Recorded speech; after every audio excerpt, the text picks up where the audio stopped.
meaning no harm.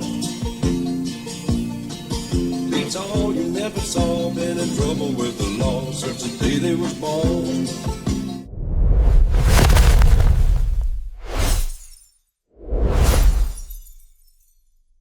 Today we have an actor, we have a musician, we have a filmmaker. He is renowned across the world for being a more than 4 decades career. Not that you can tell by looking at him, because he looks amazing. He looks amazing, but we know him as Bo Duke, and that role skyrocketed him into American icon status. Today, I am just so proud to present John Schneider. Oh, thank you. It's an honor to have you here. What a great introduction. Thank you. Honored to be here. This is a great place. It is a great place, great people. We do great things here. So tell me, you were like 18 years old when you broke into the business. I was 18 when we started Dukes of Hazzard. I was 8 when I broke into the business. Tell me about that. I started musical theater Okay. when I was 8 years old. Loved the movies. I'm from Mount Kisco, New York. Right. And there was a little movie theater there, and I used to go there every Saturday and see the double feature. So that's How much was that? Tell me what that. Just How much give it- was yeah, how much was the double feature? Give us some inflation. 75 cents maybe? So crazy. Yeah. So crazy. Oh yeah, you'd get a couple of dollars and you'd do the double feature and a popcorn and a cold drink. And But still not have some- anymore. yeah, not anymore. No. So I fell in love with movies at that point and figured that the best way to get my foot in that door at 8, I'm really thinking this at 8 years old, was to start doing theater. So I auditioned for Right. plays. In elementary school, I started playing the guitar. You know, it was like, if this is what you're supposed to do, then you need to start doing it. Right. So by the time Dukes came around, I'd been doing it. I was 18, but I'd been doing it for a decade. Right. And been and going to people say, auditions all "Oh, yeah." over, all over, not just in New York. Not yet, well, but that was New York State. Okay. So little community theater. Right.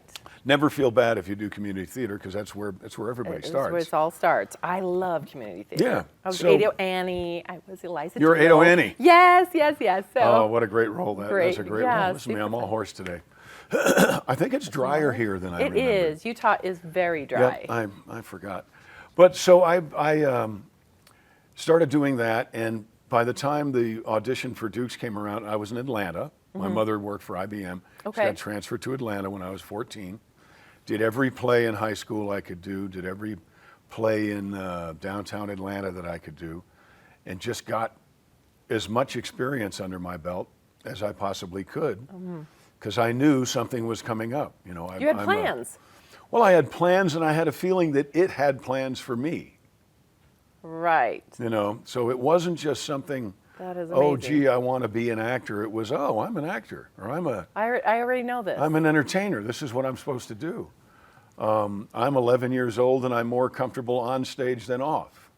I have heard that more times than not. Good. That stage is where, you know, like being in a small group of people, actors struggle, but being on stage is just liberating, Yeah. freeing, There are people who comfortable. stand on a stage, and there are people who grab it with all 10 toes. Right. And I'm more of Right. a grab it with all 10 toes kind of a guy. And it makes more sense when you say, okay, I was in Atlanta at 14, because you're such a cowboy. I mean, you're just all around. I mean, you're just a cowboy kind of guy, you know? So it just, when I found out you were in New York, I thought, Yeah, but New York is very rural when sure. you get out. As soon as you get out of the city, you're in the sticks. you're right. So, yeah, it's a beautiful state. People don't know that really, and people think that New York is one sidewalk from Broadway to Buffalo. Right. It's And- true. That is true. I did go to Ithaca.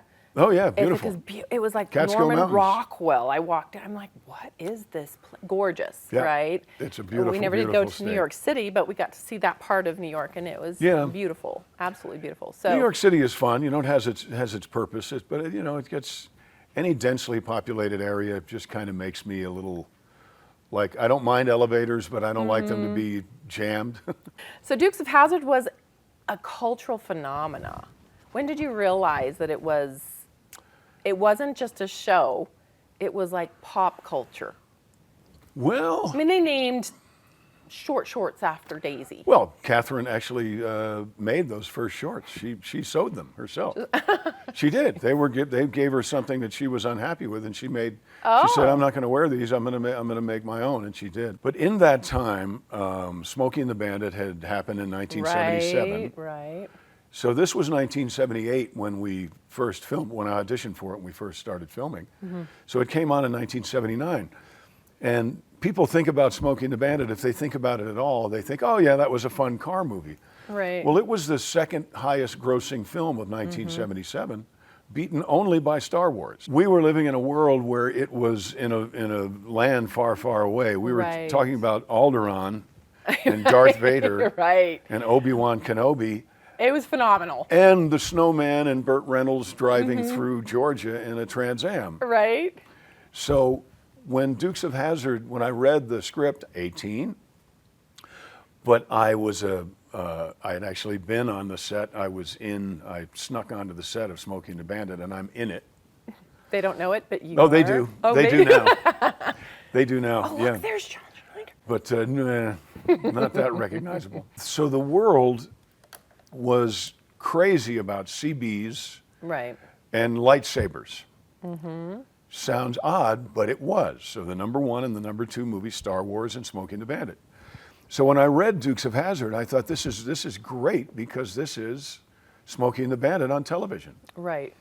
So me being a big Smokey and the Bandit fan and living in Atlanta or outside of Atlanta at the time, thought it never occurred to me that Dukes of Hazzard wouldn't be a phenomenon. And the cast was perfectly Denver Pyle chosen. and Jimmy Best and Sorrel Book. And And the chemistry between all of you and just the fun adventures, and it's all about rebellion.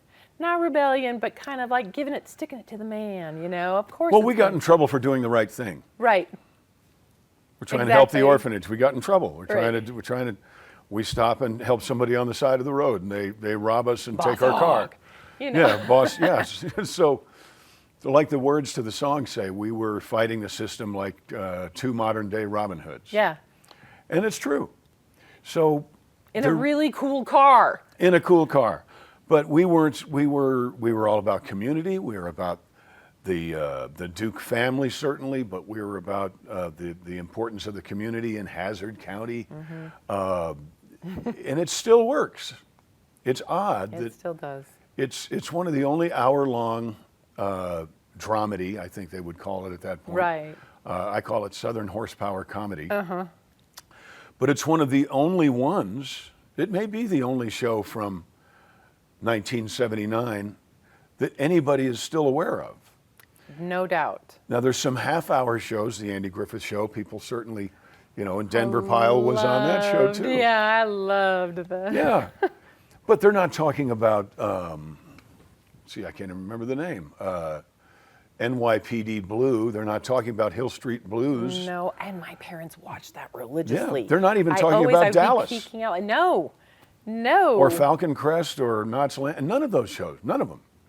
But the Dukes of Hazzard can still draw not just a crowd, but a substantial crowd. Fan base. Yeah. Consistently. So tell me about the General Lee.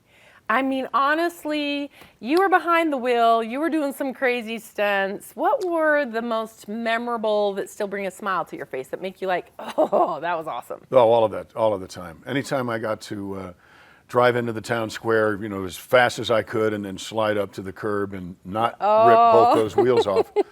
Anytime I got to jump over the hood, or either of us got to jump over the hood. Would you say that you guys invented that slide across the hood? Cool. That would be Tom. He did it first.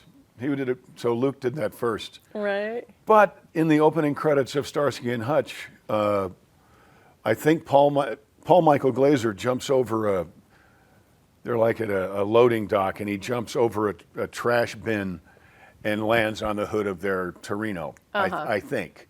So Still it's not as cool. I mean, because there's a sexiness of like sliding across your car, and get to where you need to go. Yeah, yeah. But Tom and I had this kind of ballet. So he's an athlete, I'm not, and he would always get in the car first. So whoever had to slide over the car took longer because it's just further. But what would happen is he would get in the window, and then he would reach over and start the car with his left hand and have his right hand on the gear shift. And I would come in and put my foot just to the floor. You know, so I'd come in, I'd have my hands on the steering wheel, foot to the floor, and he would jam it into Quite the drive. choreography going on. That just kind of happened as we tried to get out quicker. Oh yeah. So it was a challenge. It was a challenge, and that's something I don't think anybody else ever would have figured out. And it wasn't me. Again, it's Tom. It was Tom thinking, you know, well, there he is coming over the hood. There's the first hood slide. See, I'm thinking, oh, I don't want to hit my knee on that steering wheel. And he is jumping over. Now look, he hit that with his arm. Oh. And right there, he cut himself up pretty good right there, yeah. But this is right off of Spring Street in Atlanta. But it was really terrific. So that was the first time ever. And we didn't know enough. I'm just noticing this now. The back window is up. Yeah. Which means he cut the room in half, almost in half, how much room he had, which is why he goes in head first, because he never went in head first again. But we turn that into, sometimes you can see that the rear tires are spinning on the car before my butt is in the seat. Yeah. Because I've got very long legs. It was a pretty wild, yeah. So nobody else could do that.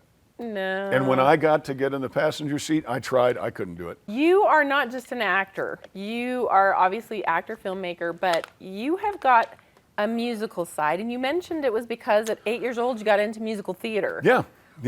Are there instruments that inspired you? Tell me about this. Well, my dad played the guitar in a square dance band. Oh, fun. So I saw him in New York. You know, in New York, I really am. But again, if you put it messing into with rural, messing with if you everybody's put it into head. rural, I'm like, okay, I got it. Okay. He did that, and once a year his band would play for they do a wheelchair square dance too. So watching my dad play the guitar with his band influenced me a lot, and that's the Beatles and Blood, Sweat and Tears and Chicago and Three Dog Night, and that is my era of music. And Jim Croce, Dr. Hook, you know, just had a wonderfully mixed bag of music, diverse music that I would listen to with him. So I carried that on to later, sometimes country, real country, sometimes Southern rock. Hush, don't talk now. It won't change anything anyhow. Just hold me while the shadows. But music has always been a part of my life, and just did a song, sadly, for Turning Point. Right. So that song came out. My wife kind of pushed me into getting it done like that, which was amazing. God touched every bit of it, because song was written on a Monday, recorded with a full band on Wednesday. I did the video on Thursday, and by 5 o'clock Friday afternoon, it had over 2 million views. Wow. And that was 8 days after September 10th. What a dark and just incredibly tragic. Yep. Terrible. And, you know, the more there are videos coming out now, which are actually, I think, they're good, because there are people who had been told these terrible things about Charlie, who are now going on their substantial YouTube platforms and saying, look, I'm looking everywhere, and I can't find any evidence of what you said. Right, exactly. So show me. Contextually, have you put everything into context? Well, all division aside, we can't kill people for speaking in conversations. In civil discord, we don't do that. That's not what civilized humans do. No. That's not what civilized humans do. We communicate, we talk. Exactly. There has to be a respectable dignity to being able to converse with people, whether you agree with them or not. Exactly. And Charlie was someone, I've never met Charlie, but you could tell. I've watched, like many people now, I'm watching lots of these debates where he was begging you to change his mind. Exactly. That was his tag phrase. What does it make me? Change my mind. Is it Let's change have my this mind? Conversation. Yeah. Yeah. prove me wrong. Prove me wrong, change my mind, Yeah, you know? and giving an open mic to people who were, I didn't even see where people were hostile to him. No. They were, they tried to be, but then they realized, wow, this guy brought his A game, and Yes. I'm not up to it. If they were up to it, it was wonderful. But if they Right. weren't, they were like, okay, I got to go. Exactly. But not, you hurt my feelings. It was like, I'm going to Exactly. go think about this a little more. Exactly. There has to be, but all said and done, there has to be civil discord. And there can't be cancel culture. People have to be free to say, yes, I do believe this, or yes, I do believe that. Oh, I disagree. Okay. And happy life to you. Right. And don't be afraid if somebody says, why? Why do you believe that? Right. But the one thing as humans we can do is be civil.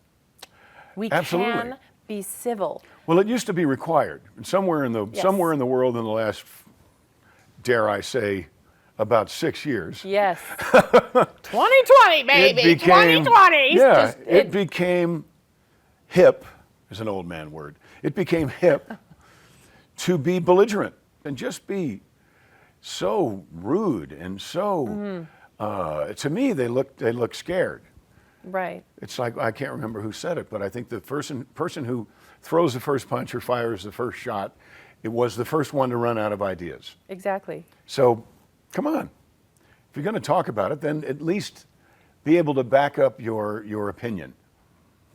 And be ready to have I've had my mind changed on many Be occasions. ready to have your mind changed. We can't actually move forward with more civility and more progress. Technologically advanced societies are created only through discussions where people say, wait a minute, that's not right. Hold on, show me.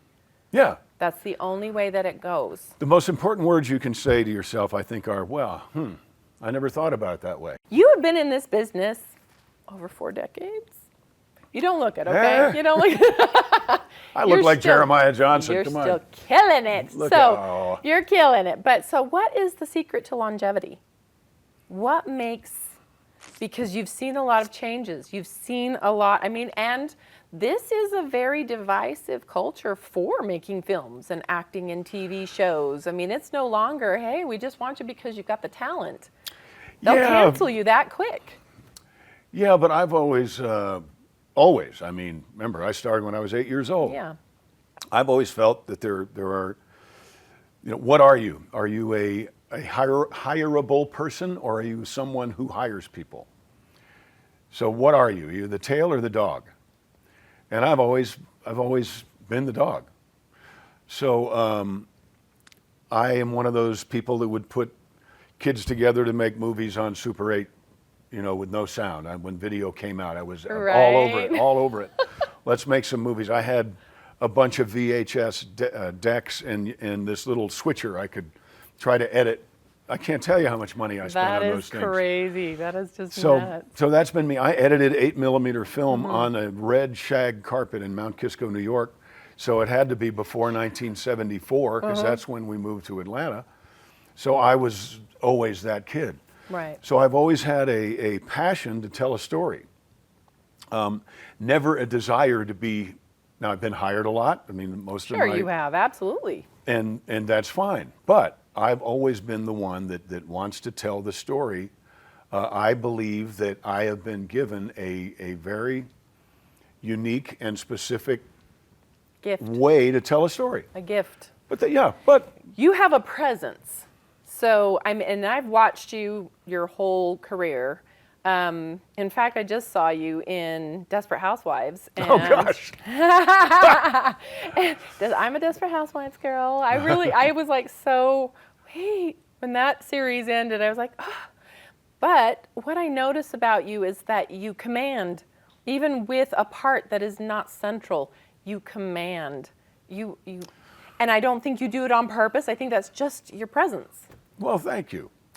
There's a whole lot to being in movies and television that has nothing to do with acting. It's a very, very technical world. And when you do a show like the Dukes of Hazzard, which in those days was single camera, 5 days a week, 12 hours a day, 10 months a year, if you don't learn something about the mechanics of working in front of a camera under a light or 12, Right.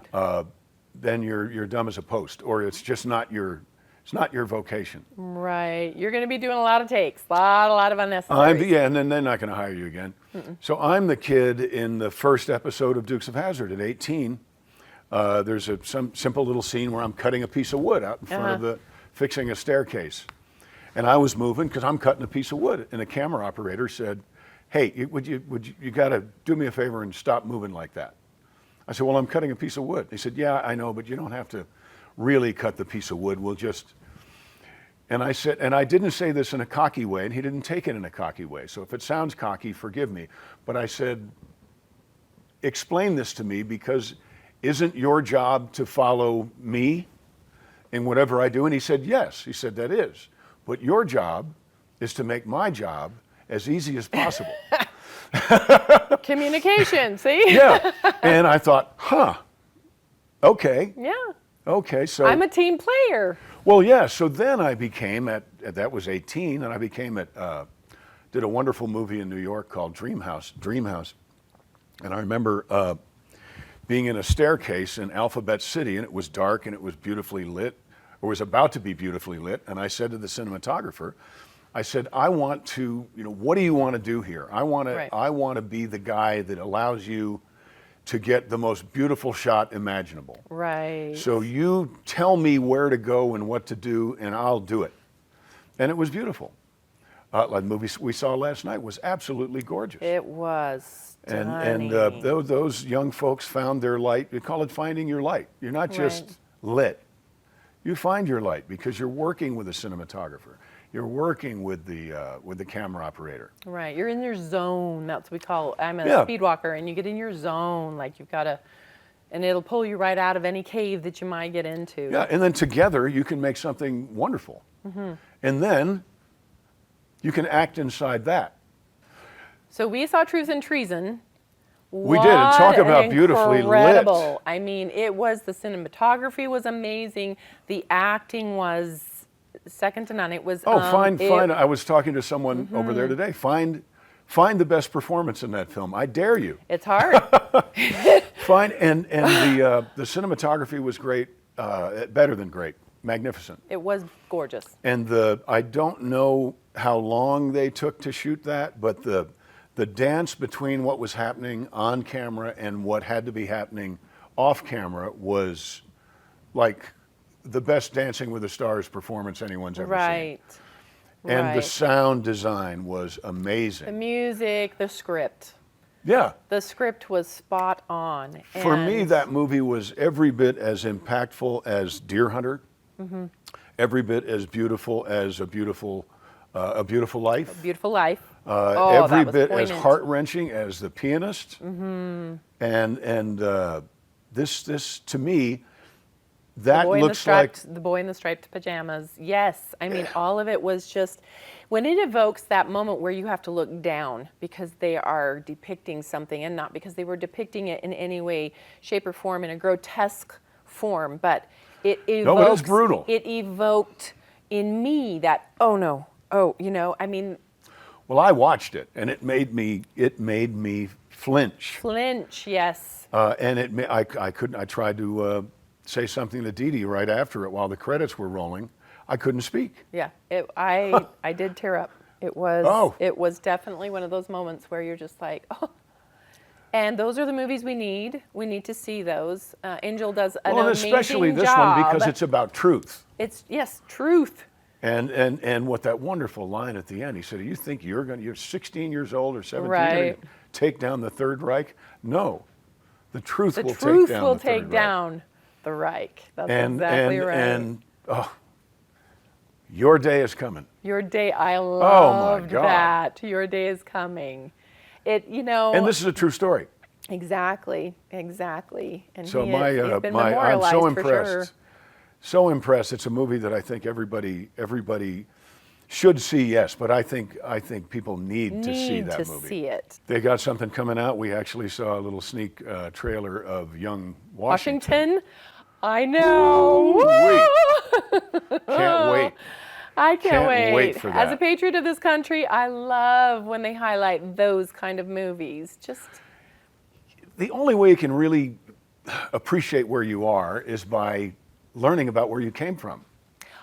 I had a story that I read. This was phenomenal. I'm an educator, and this teacher starts her class off each year. The students come in and they don't have any desks. And they say, you know, well, where are our desks? Well, do we have to earn them? What do we have to do to earn? And she lets that go for a couple of days, and eventually she has the desks brought in by veterans. Oh, wow. And she tells them, you can't earn the privilege of educating yourself. Someone paid for that for you. And she has these veterans bring in their desks. And she's wonderful. I don't know her. It is astounding. She's wonderful. It is just so astounding to really, especially for our youth today, they just don't have a concept, even in the best homes where you're advocating to not have an entitled child, trying to keep them grounded. It is so hard not to see your child. I mean, because we're in prosperous times. And prosperity, unfortunately, begets a lot of entitlement. We have to keep our kids grounded in where are they really getting their rights and privileges in this country that we live in. Right, yeah, and they don't know. They have no concept of where, and I don't know how. Some it do. never We occurred to talk me about that it my all the parents time. didn't work their butts off. I knew my parents worked their butts off. Right.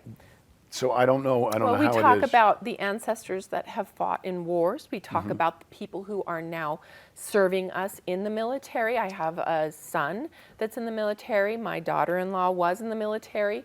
My late husband was in the military. Freedom is not free. No, it's not. So I have a song about that. Freedom isn't free. It's up to you and me, brother. I believe she's worth it. About our country. That's right. About our country. The greatest one on God's green earth. Your educator friend sounds like someone with a penchant for screenplay. Right. Needs to That write would something be about an her. amazing. There's been wonderful right? movies about teachers, and that sounds like that's a teacher worthy of a screenplay. That is 100%. No desks. No desks. No desks. So we talked about your longevity. I would love to just hit for a second. Stay hungry. That's it. Stay hungry. Stay hungry for Stay sure. hungry. Everything I do. Stay hungry and humble. Yeah, but everything you do, yes, everything you do, whatever it is that you do, I hope that you want to be a little bit, better is the wrong word, more effective this time than last time. Right. Keep the weight on the balls of your feet. Just know that you're here for something, right? And it's not you. It's not you. You're not here for you. It ain't about us. No. So you're here to make the world a better place. Yes, you're here to make this conversation better. You're here to make somebody else's day. Right. Believing that somebody else will make yours. Exactly. I've had this conversation. We were swabbing for a little boy who needed a bone marrow transplant, and so we went out on the street. I actually like to just grab people up and be like, come, because there was an age gap. Like I couldn't swab. There was a lot of people I could have gathered, but they were at 40 was the cutoff, and so I was just like, Missed it I know. by I was that like, oh yeah, but. This one young man came up on the street and I said, would you be willing to come get swabbed? We need to get a bone marrow transplant match. And he's like, why would I do that?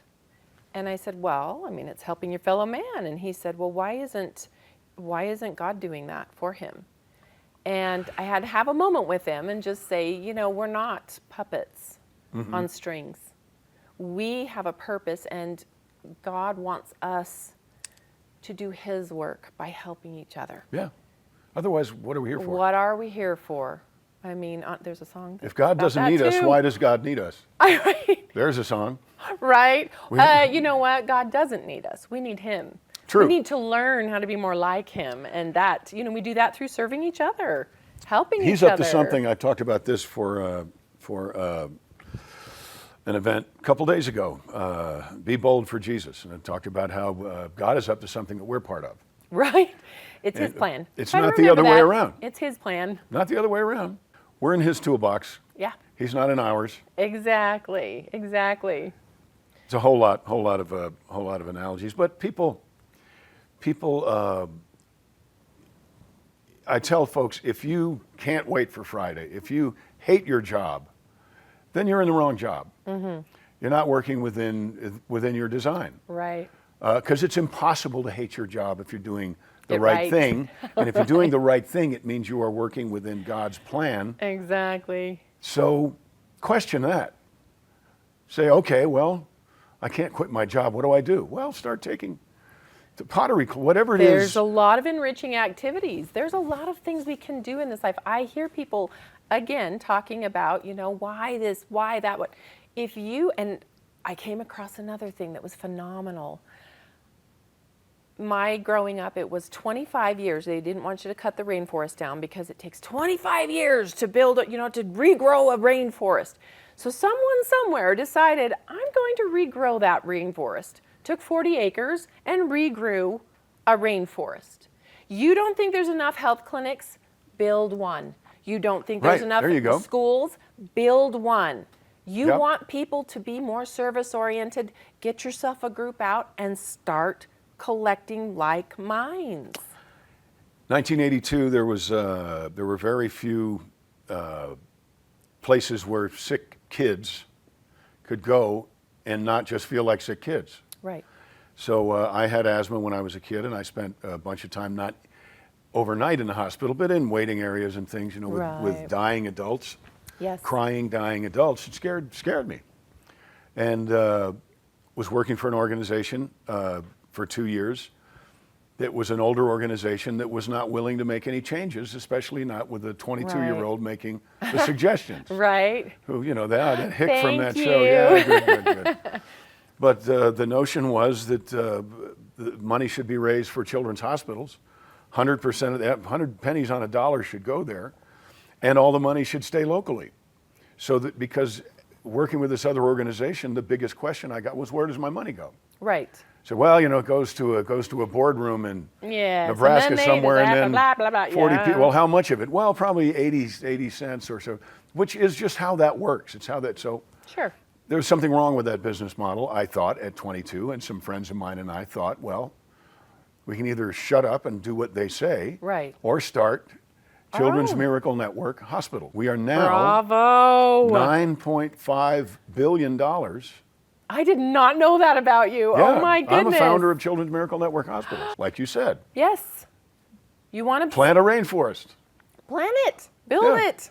If you recognize, Raise the money. if you've been given the vision to recognize a problem, you've probably been given the vision to come up with the solution. Yes. And I think all of that happens. If you hate your job, thank God it's Friday, all that kind of stuff. I think because I happened on it when I was 8, Right. I think right around 7 or 8, if you're playing lawyer, if you're putting out fires with a garden hose, I was playing teacher. if you're playing teacher, As I was. yeah. My little animals in a row. My Oh, little good for you. Nice and organized.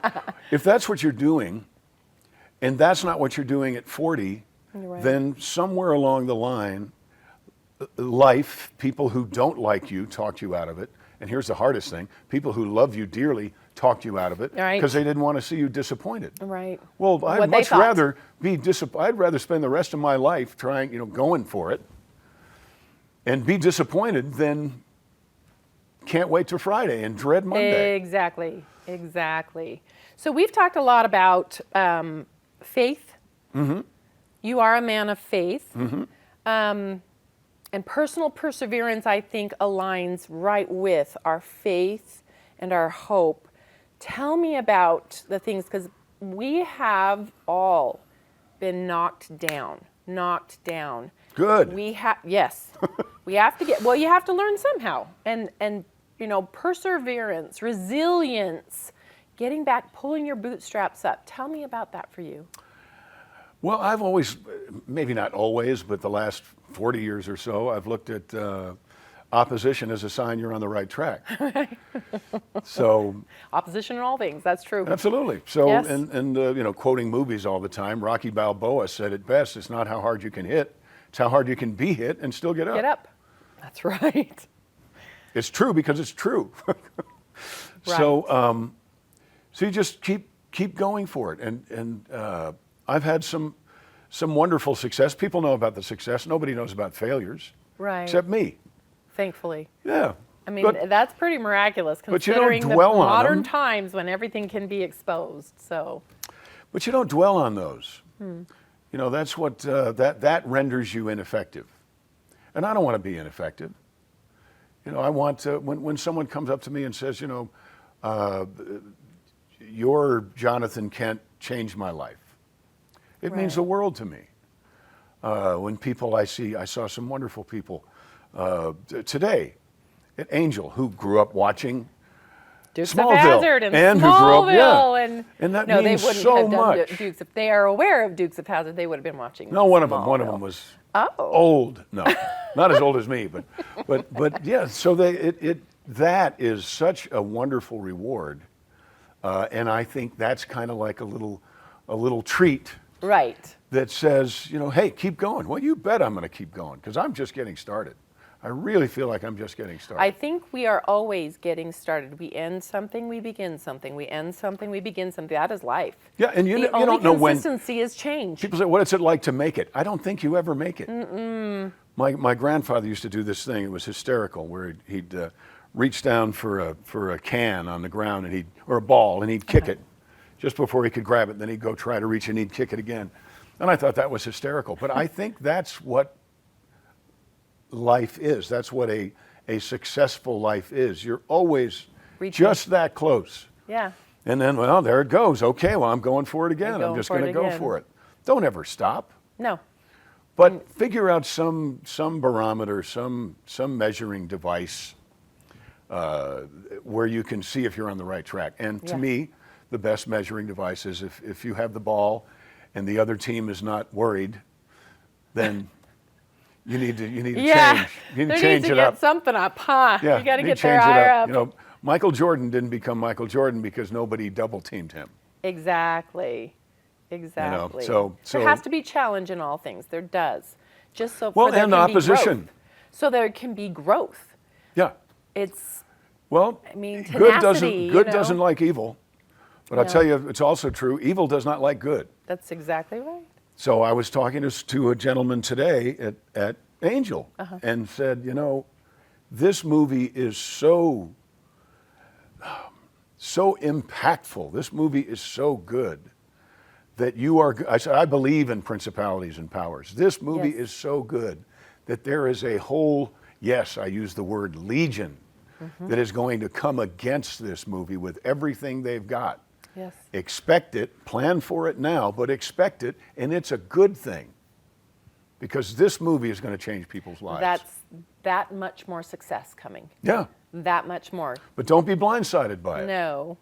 That will amazes me times, and not with them at all, but it amazes me with people that say, I'm doing the right things, I think I'm doing this and I'm doing that, and then I just keep getting hit, and I say, good. And they're like, why? What are you talking about? I just turned into Bill Shatner. Why? Why is it good? I said, well, it's good because you're on to something. If you're not on to something, nobody cares. Exactly. They won't put the energy or the time. Boy, am I inviting opposition in my life right now. Dee Dee and I can handle it, though. Yeah. You most assuredly are well yoked. Mm-hmm. That is true. Your wife is phenomenal. She really is. Great word. Yes. Yoked. Well, that's, a helpmeet.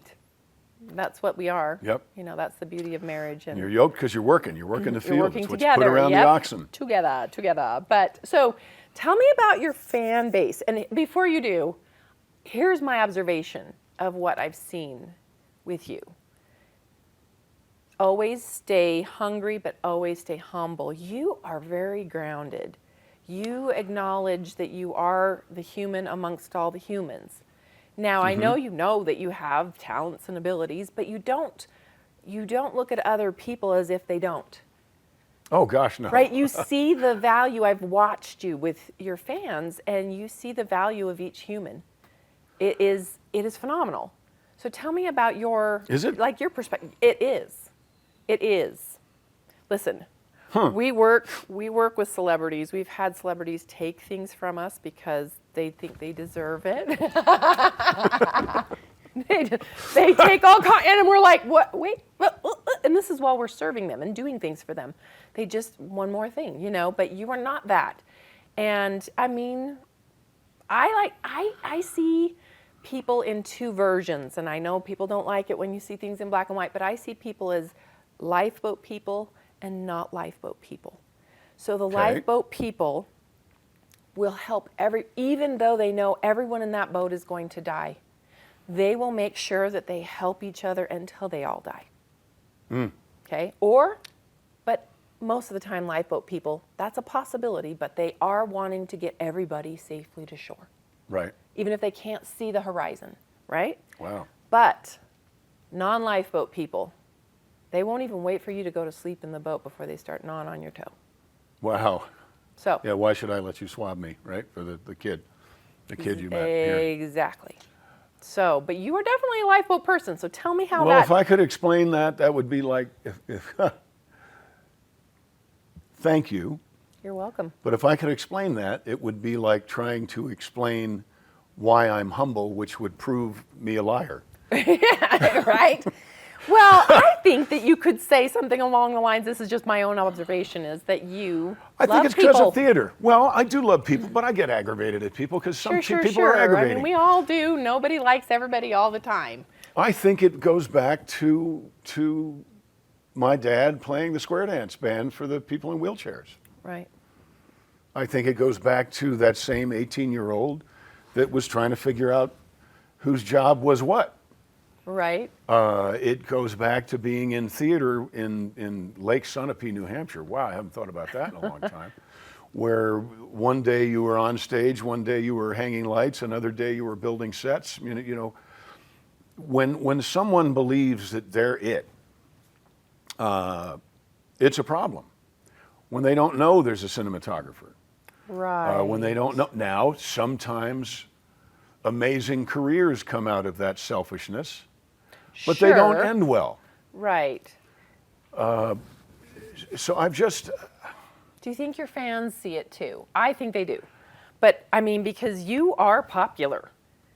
You are a very popular man. You have withstood the test of time. You are popular, and I think that's the draw, is... I'm like mashed potatoes and a grilled cheese sandwich. I'm comfortable. I think maybe they're recognizing the light. People are drawn to light. Well, maybe. I don't know. But I think that's, if again, that's what a pastor friend of mine years ago said, so-and-so won the humility badge, and the problem is that she wore it. They didn't show up? Oh, No, she wore it. Look what I won. And I wrote into a script once. It was pretty funny. That is funny. I'm very proud of my humility. So I don't know. I thank you for all of that, but I all I know is that it just takes observations. a lot of people to do anything. It really does. No man is an island. That No is man true. is an island, and forgive me for quoting what's her name, but it does take a village. But It takes also, a village, but don't forget your part in that village. That's right. I was taught that to pick up trash. You know, I was just raised well in a divorced family. I was raised well. I hope my kids say To the care. same thing. I hope they do. I hope they do. So, what would you say to aspiring actors? What would be Act. something? Yeah, just go do Act. it. Go do it. Go do it. Get in a play. Go hang a light. Go learn what it's about. Go enjoy as we saw last night with the cast and some of the crew of Truth and Treason. Right. They loved each other and all that kind of stuff, but that's kind of overdone. They respected each other. Right. And they understood that it took all of them to make this amazing film. Mm-hmm. That's what I saw at Angel today. It takes all those people in that building. It's a team. To do it. Yes. And back to the tools in a drawer, you know, what's more important, the screwdriver or the hammer? Or the nail? Well, kind of all important. Need them all. So or the drywall screw? What do you need most? Well, Right. you need I all love of it. that though. Get out there. Get in the play. Get in the, Yeah, and there is no job too small. Absolutely, there is no job too small. No, Experience, because I also believe that God gives you the things you need, not when you need them. I believe you already have them. Agreed. He's given them to you so that when the time comes, you'll be ready. Use them. That's Yeah. right. Agreed. So look at your toolbox and go, okay, what do I have? And again, if you're looking at your toolbox at work and you can't wait for Friday because you hate your job, get together with your spouse, get together with your best friends, and figure out the steps so that you can move away from that, not jump off the ship, but move away from that into something you love. Because this is absolutely true, I don't care who you are. You cannot be effective at something you don't like doing. What do you see ahead? Just final thoughts. We're doing my wife and I are doing a 50-state Happy Birthday America tour. Oh, I love this. So that's very important. We're going to obviously all 50 states and to a lot of smaller parts of those states that people are unaware of, to shine a spotlight on some great parts of the greatest country in the history of the world. Yes. So we're doing that and doing more music, be in the recording studio, excuse me, be in the recording studio this week. Awesome. Doing a song I just wrote about the halftime show at our upcoming Super Bowl. Oh, nice. Nice. So where can we find all of those things? You guys have a podcast as well. And we have a podcast, Drinks with Dee Dee and John, but I also have an app that'll take you to everywhere. And the app is called John Schneider. I know, very creative. So go to your app store and grab a hold of the John Schneider app. And it'll take you to the Facebook page and Instagram and all that. It has been a pleasure. Thank you. I've enjoyed every word. It's been a lot of fun. You have just done an amazing job. And for those of you who have tuned in, thank you. We appreciate you. If you have and want to share, we would love you to subscribe, share, and give us a review.